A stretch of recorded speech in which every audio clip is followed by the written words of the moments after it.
Ya, Assalamualaikum warahmatullahi wabarakatuh.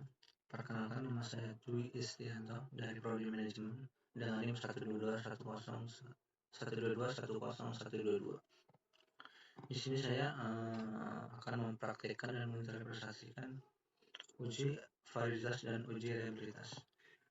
Sebelum kita praktek, yaitu yang disiapkan yang pertama SPSS, yang kedua adalah data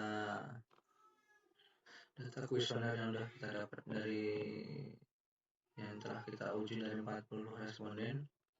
Di sini dihasilkan sudah tercantum ya, dengan yang pertama X1 itu gaya kepemimpinan, yang kedua budaya kerjanya di X2, terus yang Z-nya itu kinerja karyawan.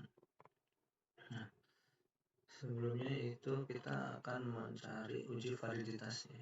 Uji validitas itu berguna untuk mengetahui kevaliditan atau kesesuaian kuesioner yang digunakan oleh peneliti dalam mengukur dan memperoleh data penelitian dari para responden.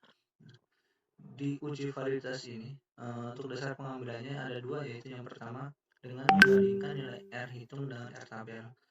Jika nilai R hitung lebih besar dari R tabel, maka dinyatakan valid. Sedangkan jika nilai R hitung kurang dari nilai R tabel, maka tidak valid. Terus uji yang kedua yaitu dengan membandingkan nilai SIG. Jika nilai SIG kurang dari 0,05, maka dinyatakan valid. Sedangkan jika nilai SIG lebih besar dari 0,05, maka tidak valid. Untuk responden yang sudah kita dapat, akan langsung aja kita uji untuk mencari ke validnya ya, untuk mengerti kevalidannya. Itu yang pertama, kita copy dari data yang sudah kita dapat, kita pindah ke SPSS, kita paste di sini. Nah, setelah tercopy, di sini di atas ya, masih tertulis var 001, 002 dan seterusnya. Nah, di sini kita rubah ya ke X1, X2 dan Z. Langsung aja ke data view. Terus balik ke Excel yang sudah kita sediakan. Nah, di sini ada X1, X2 dan Y. Langsung saja di copy sampai total-totalnya. Dipasangkan di sini. Nah, sudah terganti ya varnya ke X1. Nah, langsung aja kita ke data view, balik lagi. Nah, kita uji yang pertama ya, validitas yang untuk X1 ini dulu. Yang pertama kita langsung analis ke correlate di varian. Nah, di sini ada dua kolom variabel. Nah, ini nanti ada yang akan kita uji, kita pindah ke kolom variabel. Itu yang pertama X1 nya dulu kita blok semuanya sampai total, langsung pindahkan ke variabel. Jangan lupa dipastikan untuk korelasi persennya kita di sini terchecklist, langsung kita oke.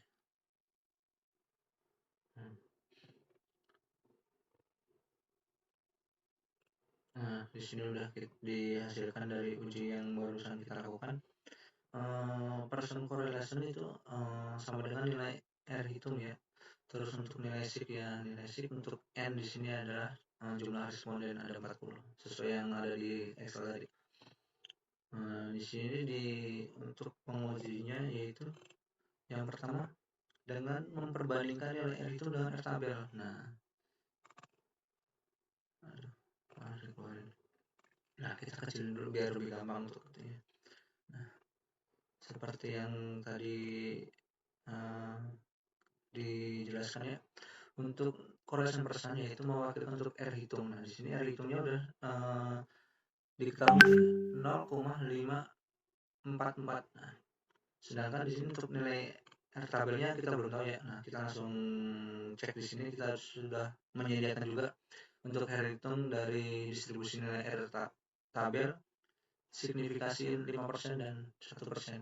Nah, untuk jumlah responden 40 di sini sudah tertulis 0,312.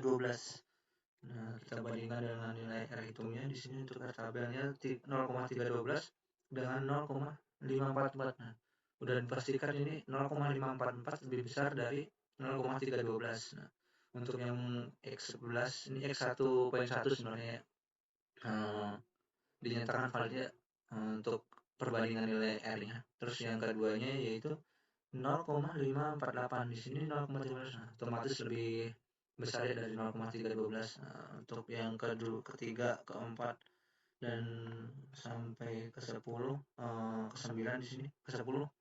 Nah, udah dipastikan 0 lebih besar dari R tabel semua. Jadi sesuai R tabel dan nyatakan valid. Nah, terus yang kedua yaitu dengan membandingkan nilai SIX. Nah, di sini nilai SIX-nya itu 0,001 yang dihasilkan.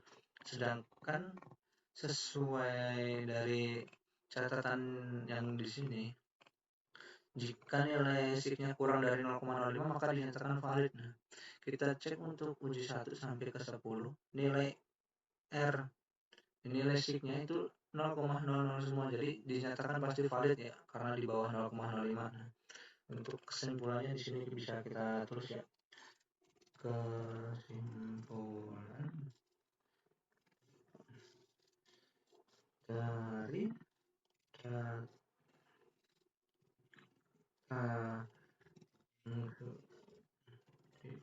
dapat dinyatakan dapat untuk satu dinyatakan valid karena nilai R itu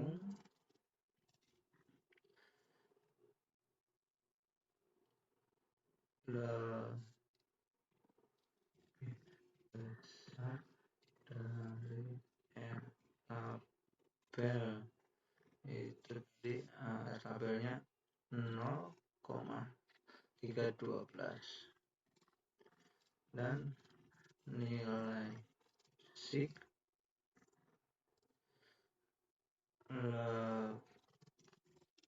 lebih kecil dari 0,05. Jadi untuk X1 pasti dinyatakan valid ya.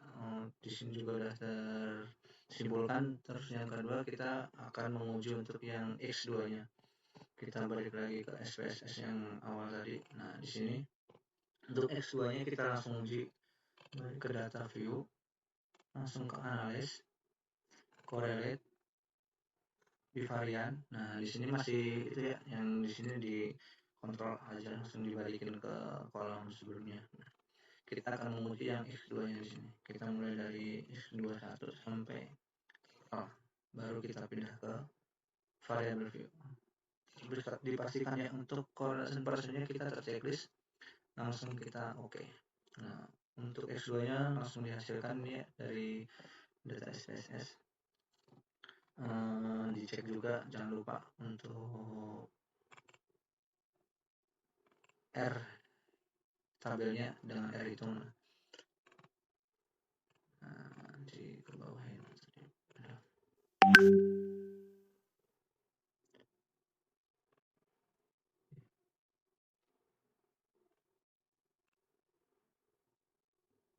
Nggak bisa berat. Nah, di sini udah dihasilkan ya 312 lebih dari 0,699. Untuk yang kedua yaitu 0,312 tidak lebih dari 0, maka tetap dinyatakan valid untuk S2-nya ya, sesuai nilai R. Terus yang kedua dengan membandingkan nilai SIG. Nah, nilai SIG-nya di sini untuk yang X2.1 yaitu 0,000. Nah, itu masih kurang dari 0,05. Terus yang ke poin 2-nya di sini 0,00 juga masih di bawah 0,05, maka masih dinyatakan valid. Terus yang ketiga di sini 0,01. Nah, 0,01 masih kurang dari 0,05, maka masih tetap dinyatakan valid ya. Nah, ini masih mana yang di poin kelima di sini mah 0,05 itu masih sama ya, masih berarti masih dinyatakan valid. Untuk yang ke bawah juga masih oke lah, masih valid semua. Berarti untuk kesimpulannya di sini juga bisa ditulis. Nah, kesimpulan X2. Oke, di sini kita tambahin lagi satu biar ketuk.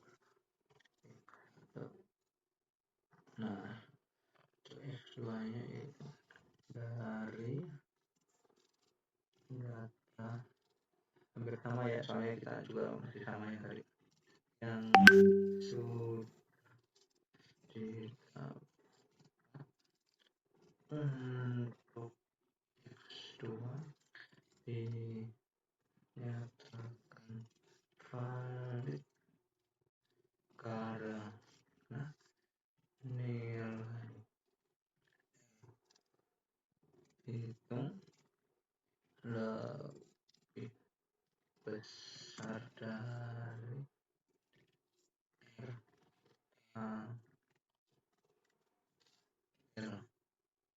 itu tadi sesuai di atas kurung buka dulu 0,312 kurung tutup dan nilai sig lebih kecil dari 0,05. Untuk X2 nya alhamdulillah dinyatakan valid juga.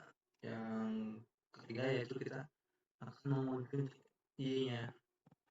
Nah, untuk mengujinya kita balik lagi ke SPSS, langsung kita ke analis lagi, ke correlate, ke bivarian. Nah, di sini untuk yang X2 nya kita kontrol A dulu ya, kita balikin ke kolom sebelumnya, langsung kita ngambil yang Y dari 1 sampai total, kita pindahkan ke variabel, tetap dipastikan untuk korelasi pertanyaan tulis langsung oke.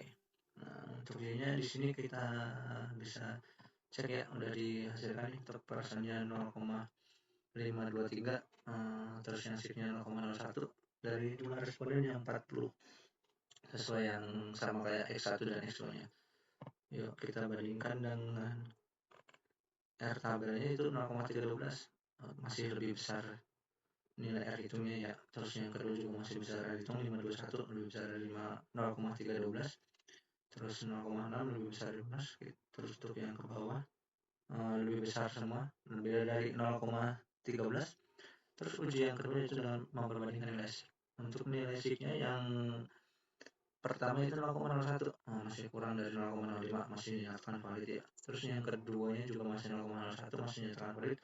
Untuk ke bawahnya nih ada 0,02 juga ya, masih dinyatakan valid karena masih kurang dari 0,05. Nah, untuk ke bawahnya juga masih oke, alhamdulillah masih dinyatakan valid. Nah, untuk kesimpulannya di sini juga bisa ditulis kesimpulan Y dari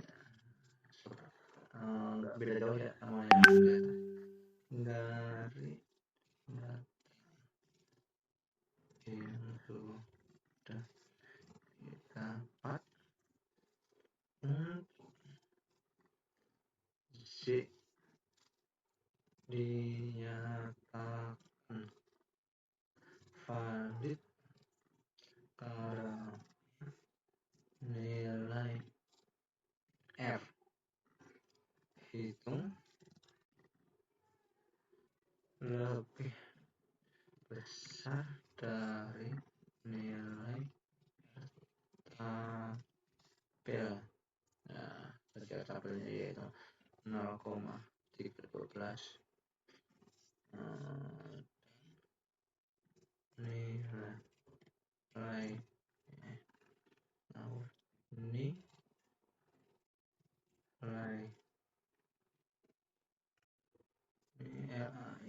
sig lebih kecil dari 0,05. Untuk uji validitas untuk X1, X2 dan D-nya udah dinyatakan valid semua ya, alhamdulillah. Selanjutnya yaitu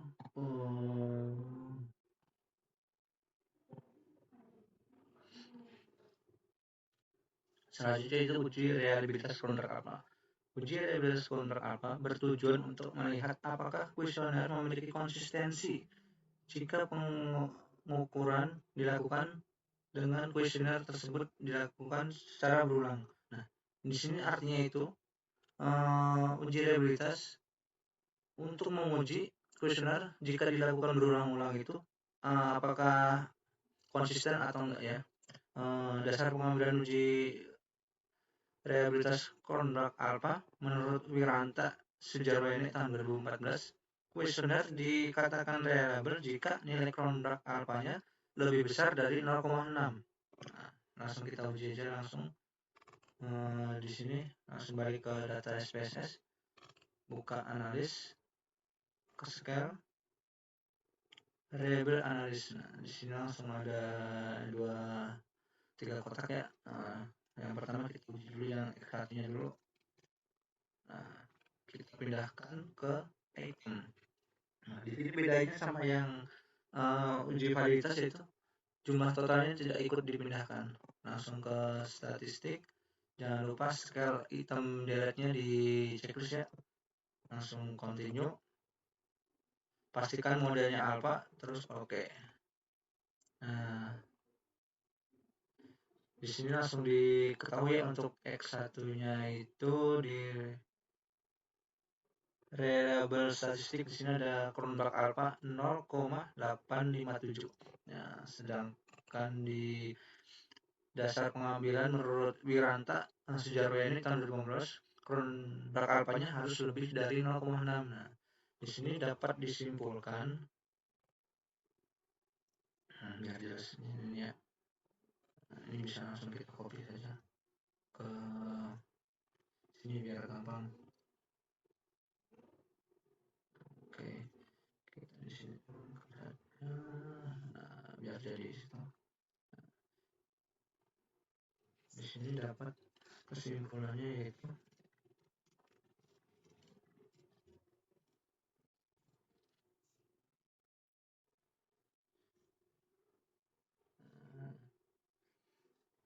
nilai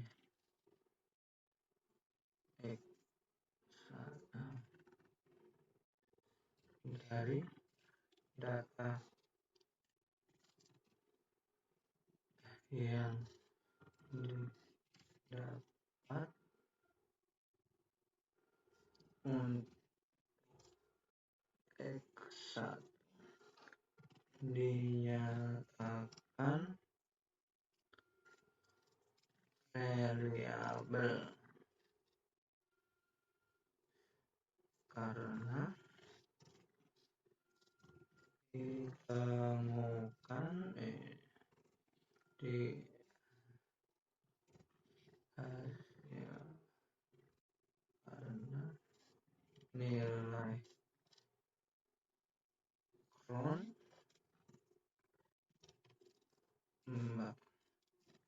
alpha lebih besar dari 0,6, yaitu terus itu 0,857. Selanjutnya kita lanjut uji yang kedua untuk nilai X2 nya. Balik lagi ke SPSS, ke analis, scale, reliability analysis. Nah, untuk yang di hitam di sini kita blok ulang, balikin ke tempat sebelumnya. Nah, kita ambil yang X2 nya sampai X2.9, yang item totalnya tinggal, langsung pindah. Kita cek, sini masih checklist ya untuk scale itemnya, continue. Model tetap alpha, kita oke. Nah, untuk X2 nya ditemukan untuk Cronbach alpha-nya yaitu 0,796, yaitu 0 lebih besar dari 0,6. Kita copy juga, kita pindahkan ke data di sini, kita pastakan. Nah, untuk kesimpulannya yaitu dari data yang di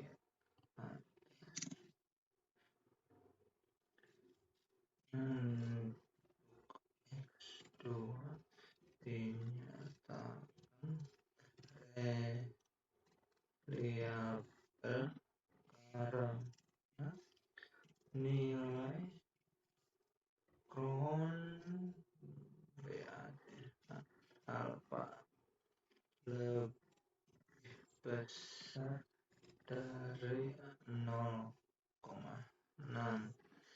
yaitu 0,796. Selanjutnya kita langsung uji yang terakhir, yaitu uji reliabilitas untuk poin Y. Langsung balik lagi ke SPSS, langsung ke analyze, scale, reliable analysis. Untuk yang di hitam sini kita balikin lagi ke kolom sebelumnya, itu langsung kita ambil yang di sini sampai Y10 kecuali total. Kita pindahkan lagi ke hitam, statusnya kita cek. Untuk scale F hitam delete-nya tetap terchecklist, continue, modelnya tetap alpha, langsung kita oke.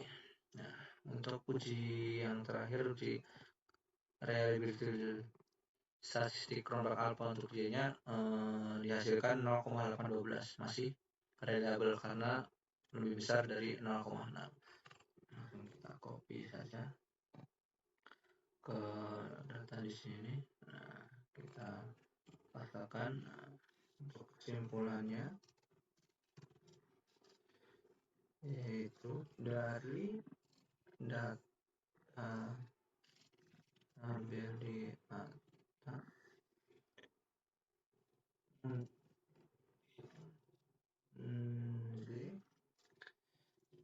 dinyatakan variabel dinyatakan variabel karena nilai rollback alpha lebih besar dari 0,6, yaitu 0,812.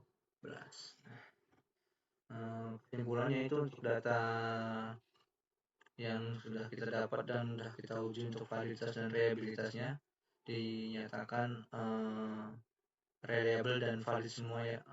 Alhamdulillah. Assalamualaikum warahmatullahi wabarakatuh. Perkenalkan, nama saya Septi Juniarsi, prodi akuntansi. NIM saya 11210026. Di sini saya ingin mempraktekkan tentang uji normalitas. Yang pertama yang kalian siapkan adalah aplikasi SPSS.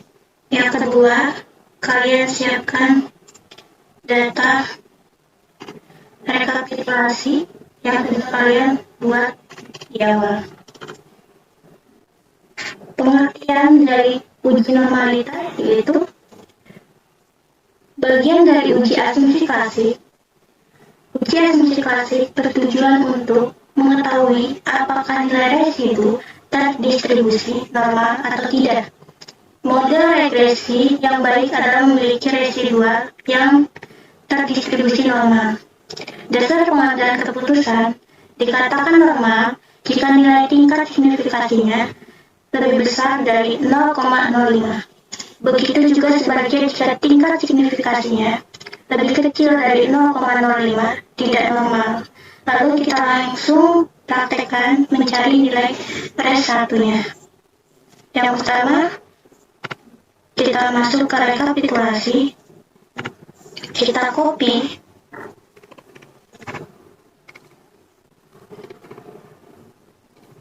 tersalin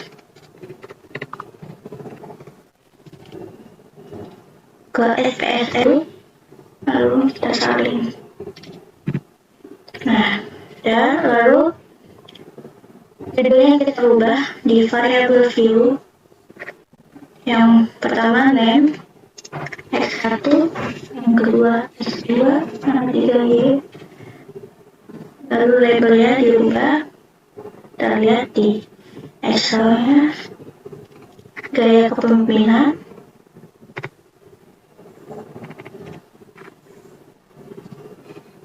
gaya kepemimpinan,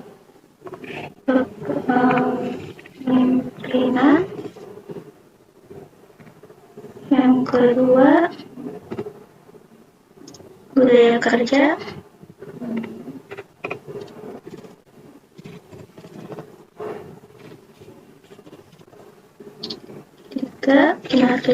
Tiga, kinerja karyawan.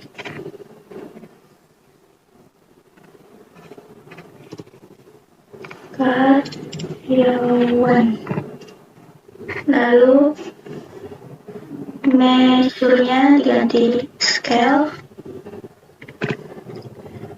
Kita langsung cari rate 1 ya, yaitu klik analis, lalu klik revision, klik linear.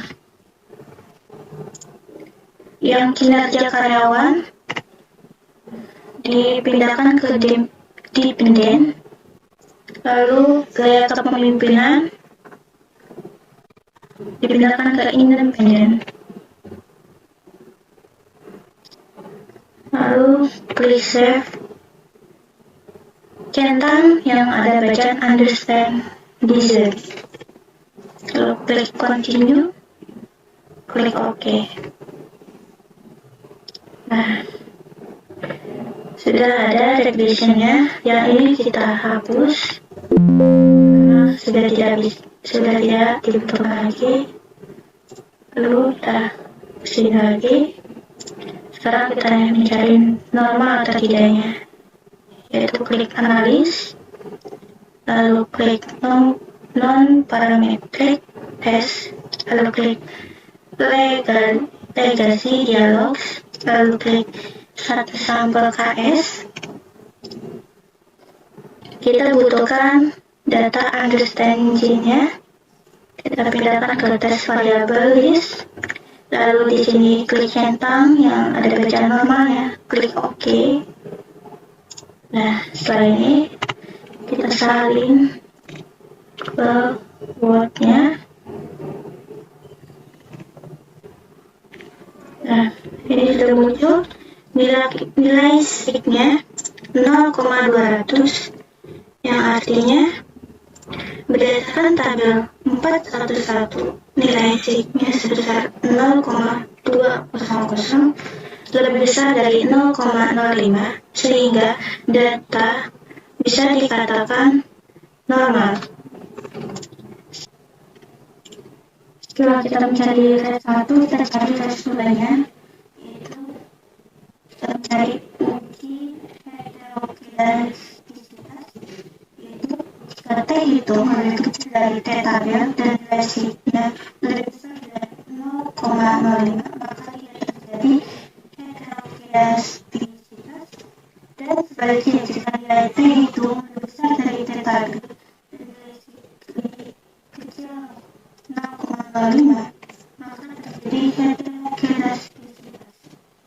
Mari kita praktekkan. Kita cari terlebih dahulu transformnya. Kita klik transform, compute variable, lalu di sini kita klik H2. Di sini nomornya kita klik ABF underscore H30 FAT F underscore 1 klik OK. Nah, setelah ini kita klik sini, dari sini kita klik analis, lalu regression linear,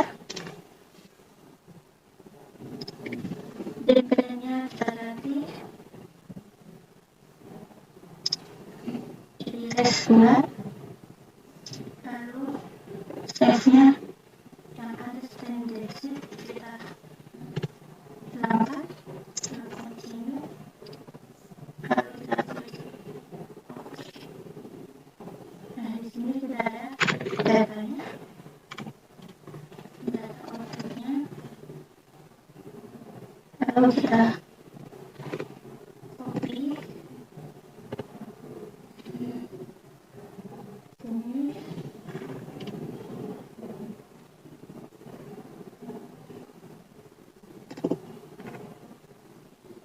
paste.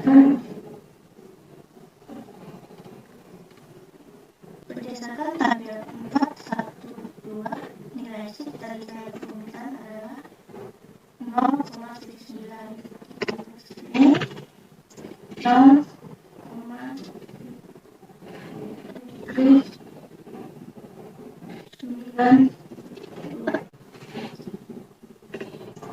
lebih besar dari 0,05 dan variabel budaya kerjanya 0,74 diambil dari ya 0,704 lebih besar dari 0,05, maka dapat disimpulkan bahwa variabel gaya kepemimpinan dan budaya kerja itu terjadi Pertama-tama masuk aplikasi SPSS terlebih dahulu. Nah, masuk ke data rekapitulasi kuesioner 40 responden. Kemudian masuk ke SPSS. Uji multikolonialitas adalah bagian dari uji asumsi klasik di dalam analisis regresi linear berganda, bertujuan untuk mengetahui apakah terjadi interkorelasi antar variabel independen. Dasar pengambilan keputusan, jika nilai VIP di bawah atau dari 10 dan tolerance value di atas sebesar 0,1, maka tidak terjadi multikolonialitas.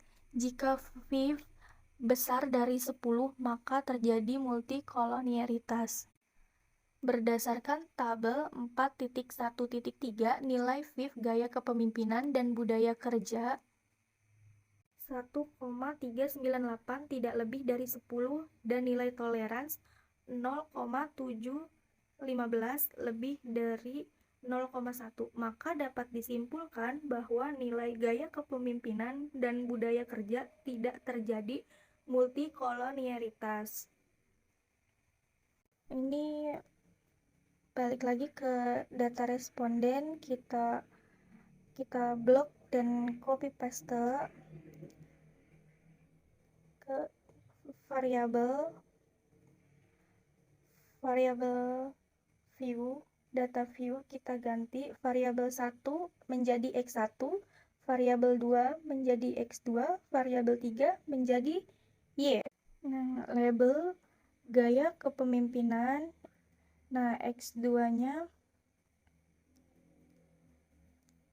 X2 budaya kerja dan Y kinerja karyawan.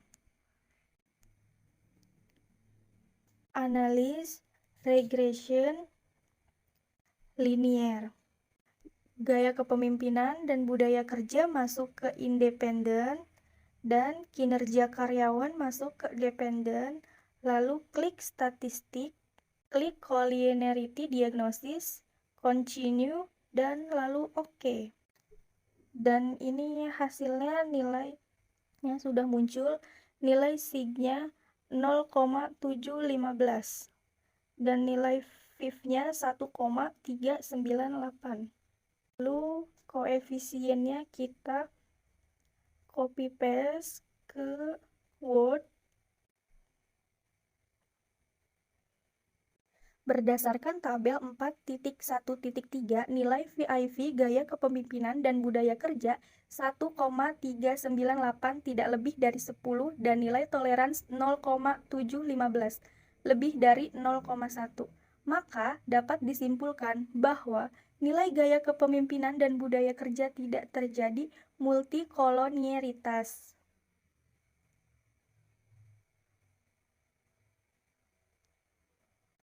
Lanjut uji yang kedua, uji linearitas.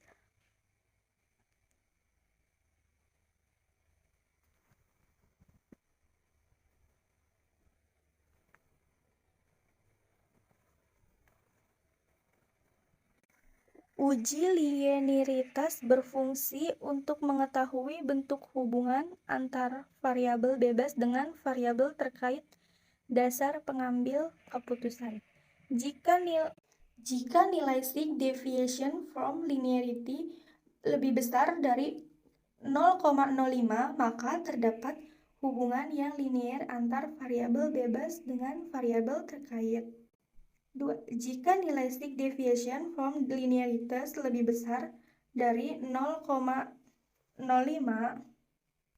maka tidak terdapat hubungan yang linear antar variabel bebas dengan variabel terkait. Langsung aja kita praktikkan. Buka SPSS. Nilai, klik analis, lalu klik compartments, klik mens, lalu klik X1, X2 ke independent list, dan kinerja karyawan Y ke dependent list. Klik option, lalu klik test for linearity. Klik OK di sini, lalu muncul ANOVA table. Nilainya sudah kelihatan. Deviation from linearity, nilai sig-nya 0,547.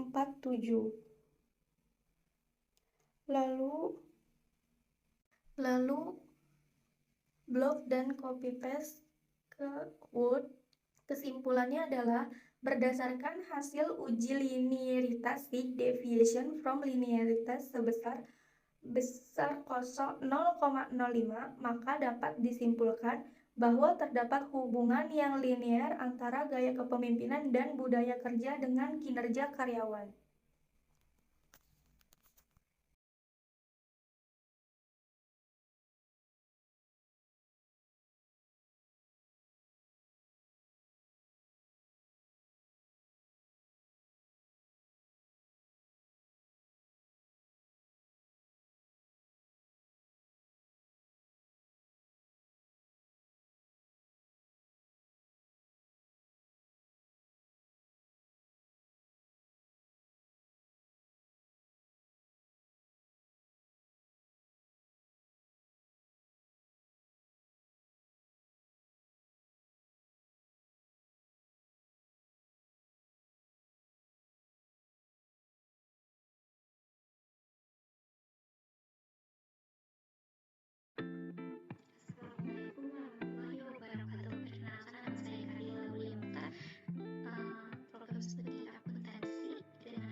copy,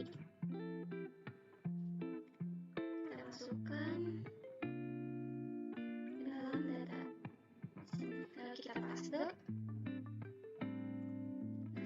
Di sini saya mempunyai responden 40. Lalu untuk uji T, kita akan klik analyze, regression, linear. Nah, kinerja karyawan kita masukkan ke kolom dependent, dan gaya kepemimpinan kita masukkan ke dalam kolom independen. Lalu klik OK.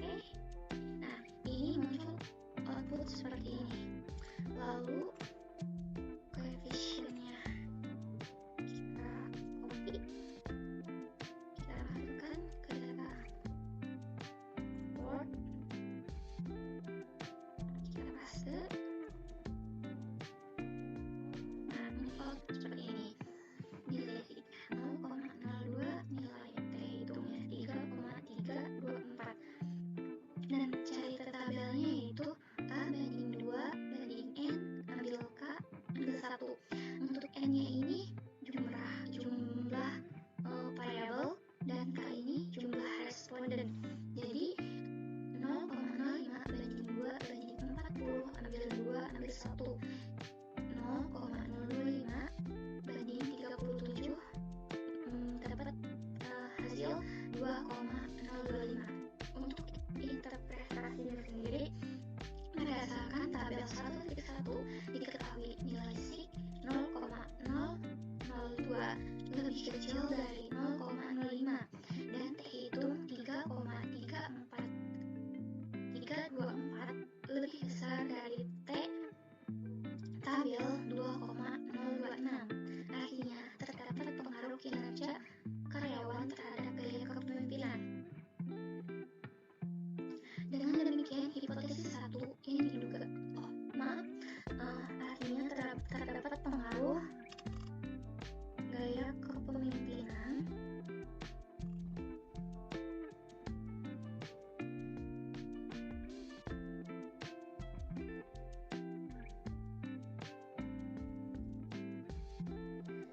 terhadap kinerja karyawan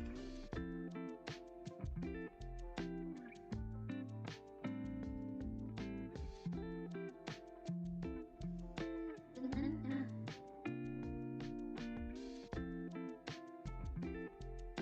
satu karyawan. Dengan demikian, hipotesis 1 yang diduga menyatakan terdapat pengaruh gaya kepemimpinan X1 terhadap kinerja karyawan Y diterima. Lalu setelah itu kita lanjut ke uji X budaya kerja terhadap kinerja karyawan. Kita ke SPSS, lalu klik analyze, regression. Kita ulangi seperti tadi ke linear.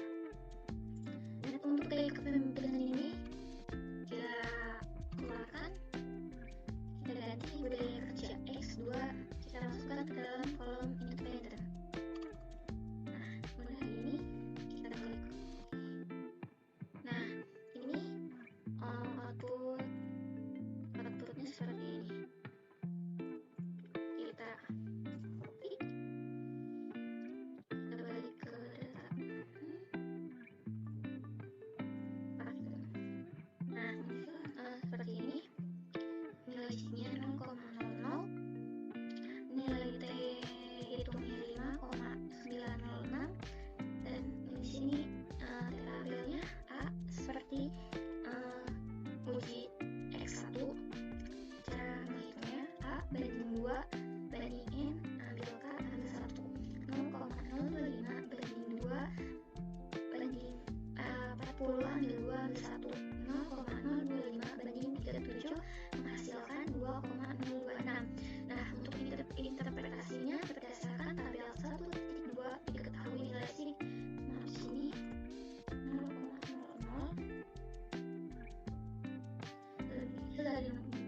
0,5 dan hitungnya di sini ada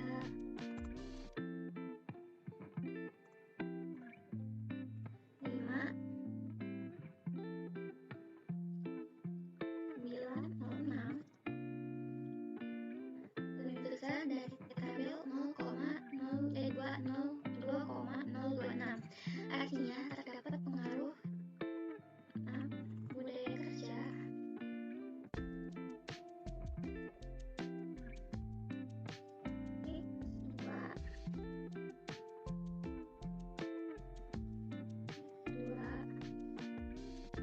terhadap kinerja karyawan Y.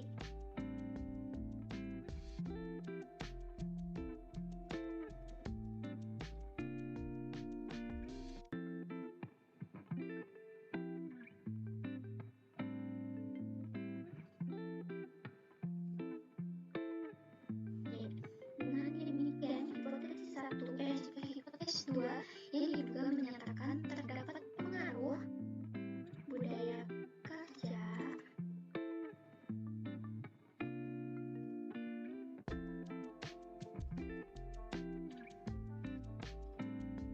kedua terhadap kinerja karyawan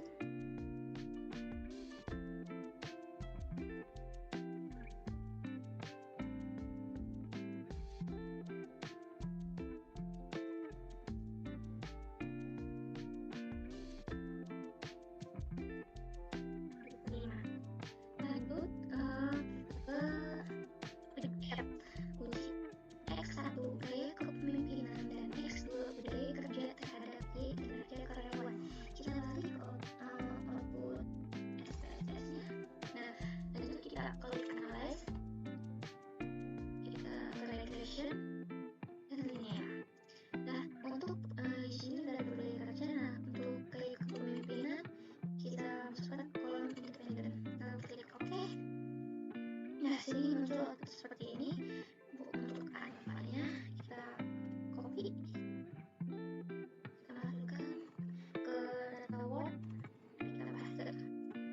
Nah, di sini formulasinya 0,000, nilai F hitungnya 18,027 dan tabelnya K jumlah variabel, N jumlah responden, dan K-nya ambil K jumlah variabel. Di sini 2 banding 40 ambil 2, DF 2 ke 38. Jadi dihasilkan 3,24. Untuk interpretasinya berdasarkan tabel 2.1 diketahui nilai SIG 0,000 lebih kecil dari 0,05 dan nilai F hitung 18,027 lebih besar dari nilai F tabel 3,24 yang artinya terdapat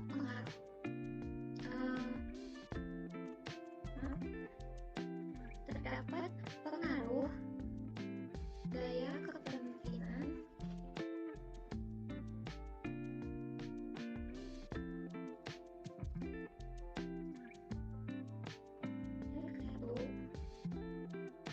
dan budaya kerja kedua terhadap kinerja karyawan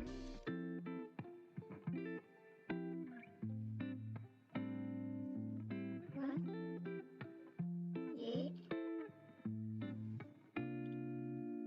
Dengan demikian, hipotesis 3 yang diduga menyatakan terdapat pengaruh budaya kerja dan gaya kepemimpinan